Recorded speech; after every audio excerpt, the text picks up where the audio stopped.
Nah, baik. Assalamualaikum warahmatullahi wabarakatuh. Untuk video yang keenam dan yang terakhir mengenai menganalisis artikel.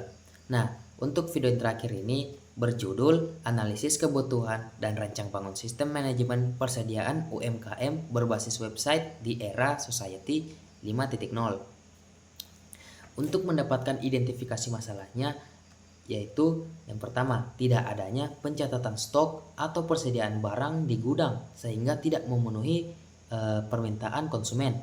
Yang kedua, pencatatan stok masih menggunakan metode manual sehingga datanya itu tidak akurat dan real time. Untuk pengumpulan datanya, melakukan observasi dan diidentifikasi kebutuhan sistem manajemen persediaan bagi UMKM dalam kegiatan operasional. Yang kedua, penelitian ini mengambil sampel berjumlah 35 UMKM yang sedang berkembang di Kota Batam. Yang ketiga, pengumpulan data diambil melalui wawancara dan observasi. Dan yang terakhir, kuesioner disebarkan pada 35 UMKM di Kota Batam. Jadi, untuk pemetaan prosesnya itu perencanaan, penyusunan matriks pengumpulan data dan instrumen pengumpulan data.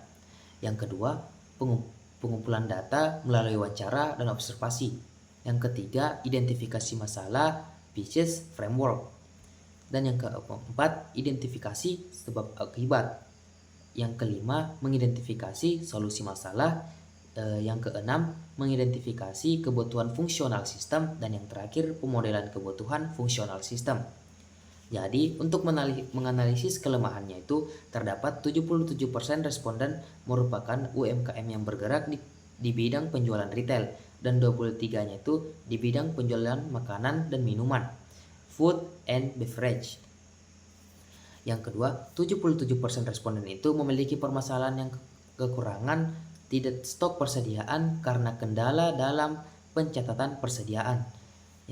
Yang ketiga, terdapat 62% UMKM telah menggunakan media pencatatan persediaan, komputer, smartphone, buku, namun belum ada menggunakan sistem yang baik dan real time. Nah, jadi untuk rekomendasi solusinya itu pencatatan stok otomatis berkurang saat terjual.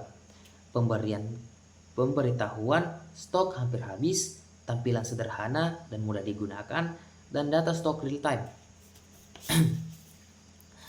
Untuk implementasinya, desain input untuk memasukkan username dan password akun pengguna ke dalam sistem.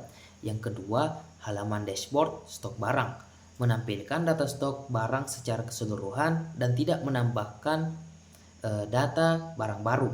Yang ketiga, halaman untuk melihat rekor data barang yang pernah masuk dan keluar sistem. Nah, dilengkapi dengan tanggal transaksi. Dan yang terakhir adalah untuk menentukan evaluasinya itu terdapat 3, yaitu yang pertama, aplikasi dapat menampilkan dan mengelola data barang, data kategori barang, data stok masuk, dan data stok keluar. Yang kedua, aplikasi dapat melakukan transaksi perhitungan stok dengan otomatis total stok yang diinput ke dalam sistem. Dan yang terakhir, apabila dapat mengelola persediaan barang dan menampilkan barang yang sebaiknya dilakukan restock.